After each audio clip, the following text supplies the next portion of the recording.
Stabbed. Stabbing. Stabbing. Stabbed. Stabbed. Stabbing. Stabbing. Stabbed. Before we start, I just want to be clear. I'm not the news, I'm not a journalist, I'm not a politician, I'm not pretending to be some expert sitting behind a desk. I'm just someone who's watching this happen in real time, watching the footage, reading the headlines and seeing the statistics, hearing the stories and giving you my honest opinion based on what I'm seeing. And what's honestly shocking is that most of the clips and incidents you're about to see in this video, they're not from the past year. They're not from some bad stretch in 2022. Most of this is just from the past month. That's how common this stuff has become. And I think we're dangerously close to being desensitized to it. Like it's the norm to see someone running through a shopping center with a machete, or to hear about a 14-year-old getting stabbed at a train station. But this is not normal and we shouldn't act like it is.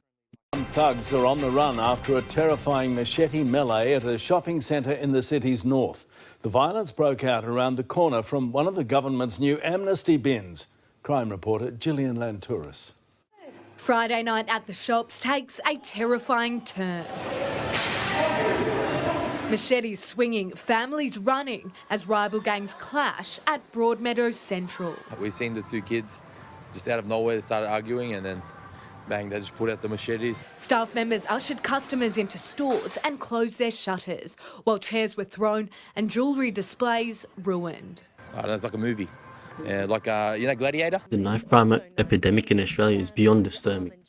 It's horrible and disgusting. People are being stabbed in shopping centres, on train stations, on trains, in suburban streets, anywhere at this point. It's not just about some headline anymore. It's something a lot of us are starting to feel in our day-to-day lives. You hear about a teenager getting attacked or someone carrying a machete in public, and you realise this isn't just about youth violence or a gang problem. This is lives being taken, communities being traumatized and families being destroyed. It's not normal. It shouldn't be accepted. And the fact that it's getting to the point where carrying a knife feels casual to some people is honestly terrifying. I don't say this lightly. Knife crime makes me sick. It's gut-wrenching. There's nothing brave or hard about stabbing someone. There's nothing smart about walking around with a machete. It's cowardly and it's ruining people's lives. And it's becoming far too common. And the scariest part, a lot of these attacks are completely unprovoked. Innocent people are being hurt or killed just by someone who made a choice to carry a weapon that day. So yeah, I care about this issue, and I care about it a lot. And I want to see real solutions, not PR campaigns, not empty policies that make for a good photo op, but things that actually reduce the violence in the community and actually protect people. Because what are we doing right now? Honestly, it's not good enough. Police stations across Victoria will become machete drop-off points as part of a 3-month amnesty. But as Ollie Haig reports, there's concern the location will deter young offenders from surrendering their weapons. Outside the Victoria Police headquarters on Spencer Street, a purpose-built bin for a weapon wreaking havoc.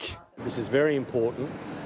Those knives, those machetes, create enormous damage. Come September 1, it will be illegal to own a machete, and this is where Victorians are being asked to drop them off during an amnesty period that will run until November 30. We've done this because we want to get these knives off the streets because these knives destroy lives. The bins will be at major country police stations across Victoria, from Warrnambool in the west to Mildura in the north, Geelong, Wangaratta, Wodonga, Sale and Warragul in the state's east. The others will be placed throughout metropolitan Melbourne and the suburbs, from Werribee to Broadmeadows, the CBD, Heidelberg, Mill Park, Dandenong and Moorabbin, and the Mornington Peninsula. What are the protections they're putting in place for these bins? There's a lot of questions I think the government needs to answer. Here's the uncomfortable truth.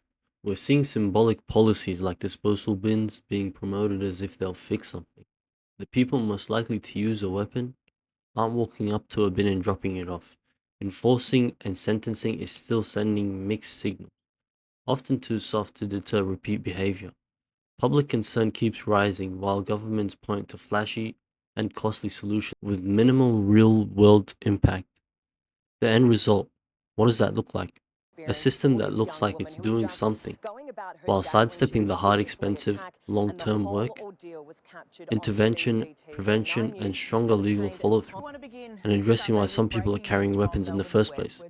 So when you hear about millions being spent on drop-off boxes, the real question isn't how many machetes got handed in. It's how much longer we're going to fund the illusion of safety instead of demanding the reality of it. Bail, and I'm just going to quote a few pieces of it, saying that these should impose the minimum intervention required and that children, especially Aboriginal children, should be released on bail where possible to protect them from harm and negative influences in detention. We are seeing here in Victoria bail adverts go to air every single night about how strong these laws are, but it seems as though the framework the judges and magistrates have been given is really different to what we've been told here as members of the public. And I mean, Trevor, you've only got to look at the stats as we do in Sunrise almost every day. 1,100 kids arrested and charged since June last year. 7,000 times. That's 6 times each. And you've got to remember, that's 6 families, that's 6 victims. You know, the numbers, they're really starting to add up. To those families and communities. 12-year-old Chol Achiek and 15-year-old Dal Akueng were on their way home from basketball when police allege they were ambushed and stabbed to death in a case of mistaken identity by the 7 boys aged between 15 and 19. Neighbours rushed to their aid after hearing their screams for help, but the pair couldn't be saved, dying just metres apart. Police this afternoon charged the teenagers with murder. 12-year-old and a 15-year-old. 2 kids. Not gang members, not grown adults, kids. What could they have possibly done to deserve being stabbed? What kind of society lets this happen? Where children are walking around with their friends and end up being attacked with knives. It's completely infuriating and heartbreaking. And yet, the people are walking around with these weapons, the ones doing this, often get a slap on the wrist, if that. They'll get picked up, maybe processed, maybe given a fine or a diversion program. And then what? They're back out, doing the same thing again. No serious consequences, no proper deterrent, and in a few weeks or months, they're doing it again. And every time the system shrugs, all it does is send a message. You can carry a knife and get away with it. That's what the real message is. That's why people don't feel safe. That's why communities are angry. Until knife crime comes with real consequences, and until the government start focusing on real prevention, real punishment, and real protection, this is going to keep happening. 12 and 15 years old, they're not even teenagers. What if that was your sibling? What if that was your friend? What if that was your son or daughter? That's all I've got to say, and thank you all for watching if you all made it to the end. Thanks.